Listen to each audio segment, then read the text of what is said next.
Magandang umaga po sa kanilang lahat. Nainip po ba kayo? Hindi naman. Mabuti naman at hindi kayo nainip. Masaya naman kayo.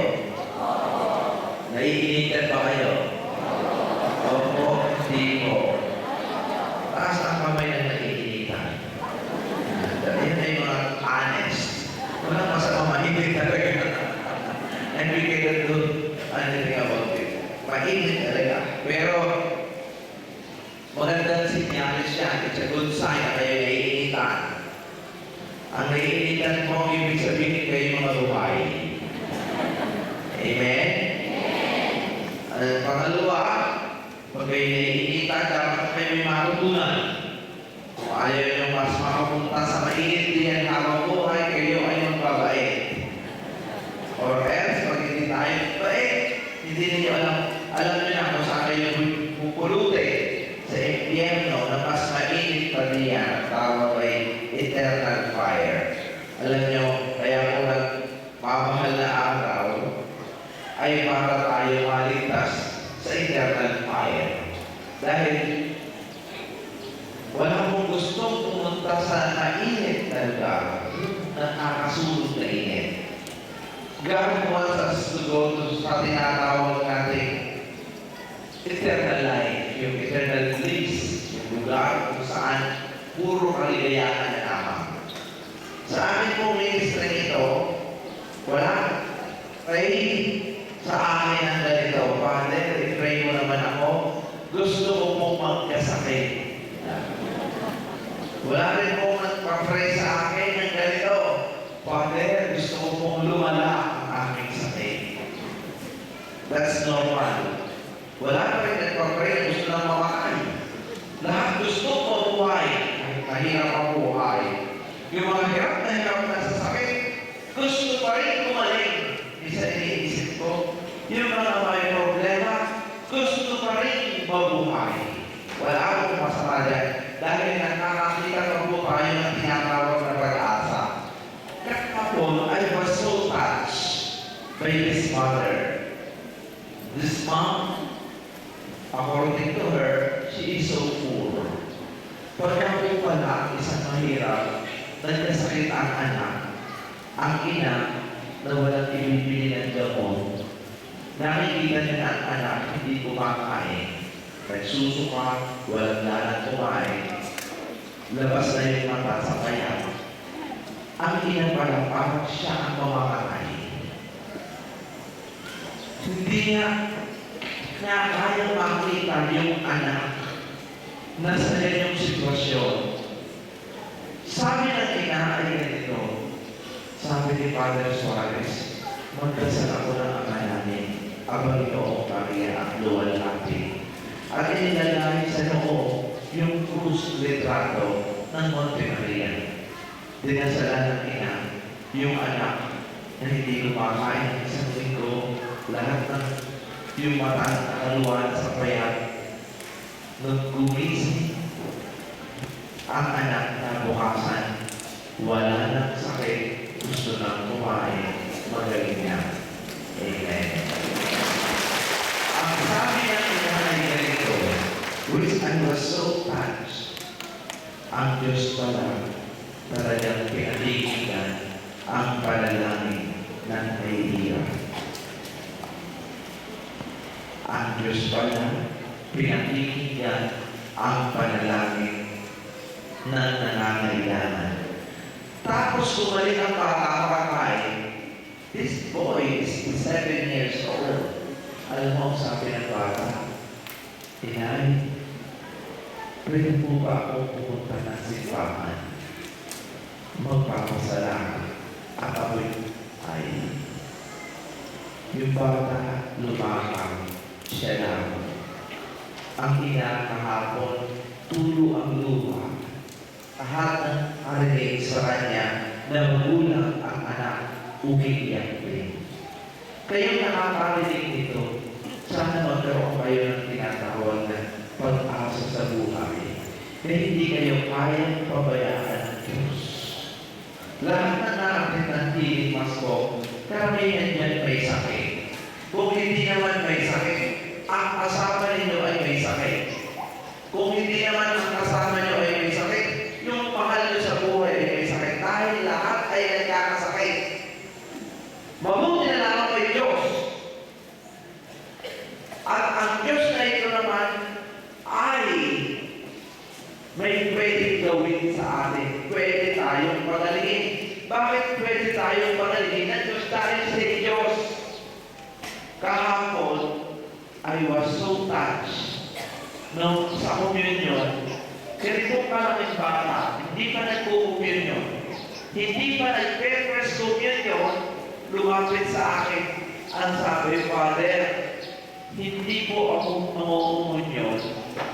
May sasabihin lang po ako sa inyo. Ito ang sabi niya na halos ako'y napaiyak.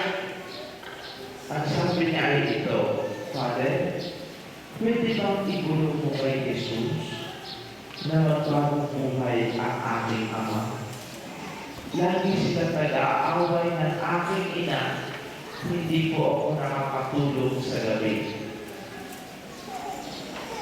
Minsan tayo mga magulang, hindi natin nakikita na naaapektuhan ang anak pag kayo ay nag-aaway.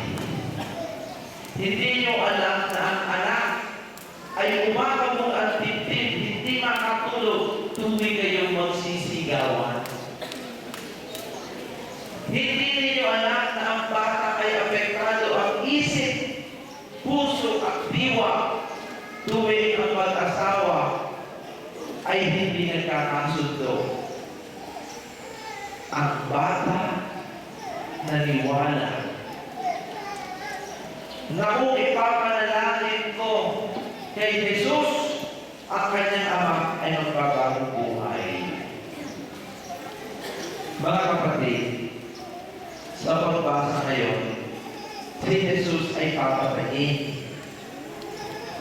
Si Jesus ay papatayin. Ano ang kaso ni Jesus?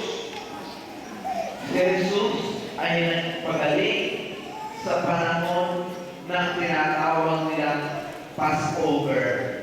Sa panahon na kung saan ang lahat ay hindi pwedeng gumawa, yung pwedeng manginig.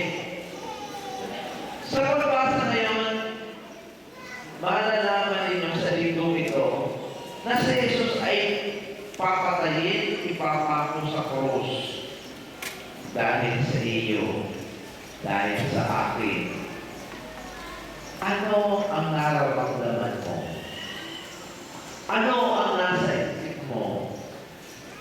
Ito ba ay parang kasaysayan na lamang na wala ng apekto sa ating buhay? Narinig lamang, lagi naman yan, binawa sa taon-taon. Taon-taon, laging may mahal na araw. Kaya taon-taon, laging kagulo sa beach. Para ang mahal na araw sa atin ay panahon kung saan maninigo, kung saan maglalasing, kung saan magkakaroon ng reunion, magwawala ang tao. Kaunting oras lang ang ibinibigay sa Diyos. Napakalaki po na nangyari nung si Jesus ay nagpapatay sa atin. Tayo po karoon ng tinatawag na access sa Diyos. Kaya po nagkakaroon ng healing. Kaya yung vaccine, mawawala yan. Kaya yung diabetes, kaya yung stroke, kaya yung myoma. Mawawala yan dahil kay Jesus, dahil mahal kayo ng Diyos. Nakatanggap po ako ng sulat ng isang linggo tungkol dito sa batang babae. Siguro di naman bata na ito, siya 23 na eh. Pero parang bata pa rin. Yung babae nito, hindi ko makakalimutan dahil tuwing po siya na-attend ng aming misa, siya po ay naka-wheelchair, laging sumisigaw, nasira ang ulo, na-paralyze pa. Can you imagine? Itong bata nito nakasang kamay, napasang pa sa wheelchair, sigaw ng sigaw, hanggang isang araw, medyo ako'y nainis na. Hindi naman sa nainis. Ang sabi ko, kailan na kaya nagaling? Parang ito na siguro sigaw sa akin.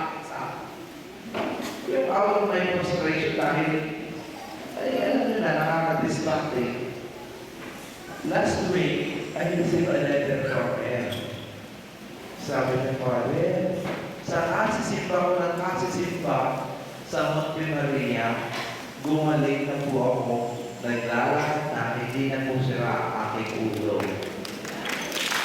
Kahapon natin ako first time, hindi na siya naka-wheelchair, hindi niya na itinutulak sa wheelchair, hindi na nakataas ang paa, hindi na sigaw ng sigaw, katulad nila sila, nakikinig, pumapalakpak at nagdadasal. Ganyan ang ating Diyos.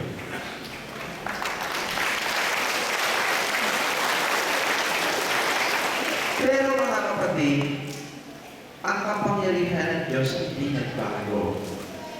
Tayo ang nagkulang. Karamihan po sa atin, pato-pato sa langit, tamaan ibang magagaling, nagsisimba, inaantok sa misa. Karamihan po sa atin, nagsisimba, pagka lamang may problema. Nagsisimba, kapag lamang may sakit. Matapos, bigay ng Diyos ang ipinalalangin, hindi mo na ulit makikita. Ikaw mong yan, tao ka. Pagka may taong lumalapit lamang sa iyo, pagka kailangan, anong nasa isip mo? Ginagamit ka lamang. Ang sasabihin mo ay, pag bumalik ka sa akin, hindi mo na ibibigay ang iyong kailangan. Pero hindi po ganyan ang ating Diyos. Ang gusto po ng Diyos, kayo ay maligtas. Katulad ko, gusto ng Diyos, maligtas din ako. Paano naman po tayo hindi magiging gano'n? Yung bang tinatawag na ningas ugon o tinatawag magsimba, pinipilit yung, alam mo sa tulad sa atin. Karamihan po sa atin, mas gugustuhin pa na umupo doon, nanonood ng television, magpagala-gala, di ba? Mas gugustuhin pa magsabong, mag-inom, makipag-text na makipag-text, mag-internet, mag-Facebook, pumunta sa mall, mas gugustuhin pa naman yan yan, mas malamig. Kaysa magdasal. Ganyan po ang tao. Ganyan po tayo. Tanong niyo yung sarili. Bakit? Dumating na panahon, nagkasakit. Yan. Gagalaw ulit ang Diyos. Nandito ka na, may sakit ka, padadalingin kita, humingi ka lamang ng tawad, at sabihin mo, ikaw ay magbabago na. Amen. Kaya po tayo na nandito ngayon, makinig ang may pandinig. Binibigyan po tayo ng Diyos ng pagkakataon na magsisi. Kung dati, kayo mga pilosopo, karamihan sa atin mga pilosopo sa kanan. Sa kanan ko magsisi. Kung ano sinasabi na, ano dahilan, huwag lamang sumimba. Ngayon may cancer. Ngayon may stroke. Ay walang pambili ng gamot. Ay papareha si Father Suarez. Baka sakaling lumalik ka, sumimba na lamang tayo. Libre. No, that is our mentality. Alam niyo, ang Diyos, alam lahat, naririnig. Hindi niyo pa sinasabi, alam at ako lang inyong isip. Karamihan sa ating mga Pilipino, mahilig magbakang sakali. Baka gumalik. Wala namang mawawala. Yan. But, there is more than that na ibibigay sa inyo ang Diyos sa araw na ito. Ano yan? Alam ng Diyos na karamihan sa inyo dito, magulo ang pag-iisip. May galit sa dibdib. Hindi kinakausap ang biyanan. Hindi kinakausap ang kapatid. Alam ng tao dito, ng Diyos, alam ng Diyos na karamihan dito, palamura, sinungaling, chismosa. Alam niya ng Diyos na walang sinasabi. Mabuti sa kapwa, iniisip, suspicious. Alam niya ng Diyos. Sa oras na ito, total, nandito na rin lang kayo. Tayo po ay mananalangin. Taas nga ang kamay na gustong gumaling. Yung ayaw, pwede na umuwi. Kuha na ang kamay. Kiluna na kayo ng picture. Taas ang kamay na gusto magbait. Bait. Yan. Yan. Kaya ayaw mo magbait, hindi kagaling yung arthritis. Yan. Taas ang kamay. Maawa ka sa sarili mo. Yan. Ganun na rin yan ang picture. Pag hindi kayo nagbait, talala ang inyong sakit. Ay wala naman sa inyo kanina gustong lumala ang sakit. You know, God is doing this for our own good. Gusto po ng Diyos na tayo ay magbagong buhay because that is the way to happiness. Ang tao kung masama ang ugali, mabaho ang kilikili. Totoo. Amuyan niyo ang kilikili niyo. Pag mabaho yan, mabaho ang inyong ugali. Bakit sinabi ko yan? Itong puti ito, nakita niyo si Father Jeff? Yung puti? Yan ay tanong ng tanong sa akin kasi bago siya sa Pilipinas. Ang tanong niya isa sa akin na hindi ko masagot-sagot sa napakatagal na panahon kung bakit daw ang mga Pilipino, karamihan, mababango ang kilikili. Yan. Sabi ko, paano nga kaya? Ang sabi ko noon, siguro ang kinakain namin ay kanin. Alam niyo, may kasabihan, what you eat is what you are.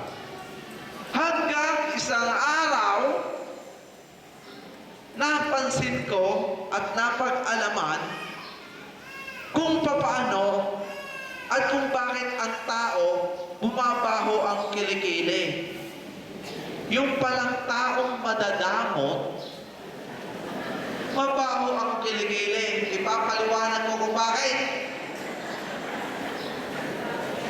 Ang taong madadamot, hindi mo nahahanginin ang kilikili dahil laging nakaganyan, ayaw magbigay. Hindi mo umubulot. Nakakasa na lamang, pero kasi may tinatawag tayong erosion. Kailangan pumasok at lumabas ang hangin sa inyong katawan. Pag hindi mo lumalabas ang hangin, kaya tingnan ninyo yung katabi. Pag ang katabi niyo hindi mahilig bumulot, madano, huwag kayong tatabi kasi nakakahilo pagtaas niya. It's true. It's scientifically proved. Yung buong tao mapagbigay, binibigyan ang pagkakataon ng sarili na pumasok ang hangin dito palabas. Kaya may paypay ng paypay. Totoo, para hindi pawisan ang kilikili. That is true. Even sa water, even sa tubig, yung pong tubig na hindi dumadaloy, ang tawag niya ay stagnant. Stagnant water, mabaho. Pero pag yan ay dumaloy na, mabaho. Tingnan nito, may birthday na ito. Napakabait, maramdaman natin siya at siya at hindi pa sa akin dito. Sister Rene. Meaning, I'm sharing this with you. Sinasabi ko po sa inyo dahil yun po ang totoo. Tayong tao, humihingi ng awa sa Diyos. Saan na dito? Humihingi ng tulong sa Diyos. Ikaw, tumutulong ka ba sa iba? Ikaw, maawain ka ba sa iba? Pag hindi, sa Biblia, pag hindi ka naging maawain, hindi ka makakatanggap ng awa.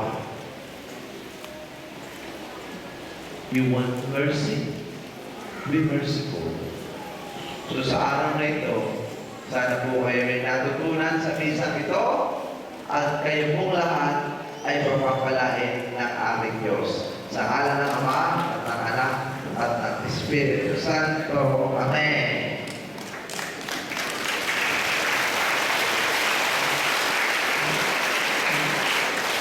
Tumayo po tayo para sa panalangin ng bayan.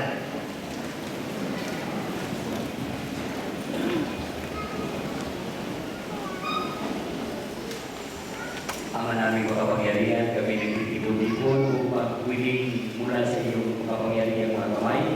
At sa bawat panalangin na ating itutugon, manalangin tayo sa Panginoon. Manalangin tayo sa Panginoon.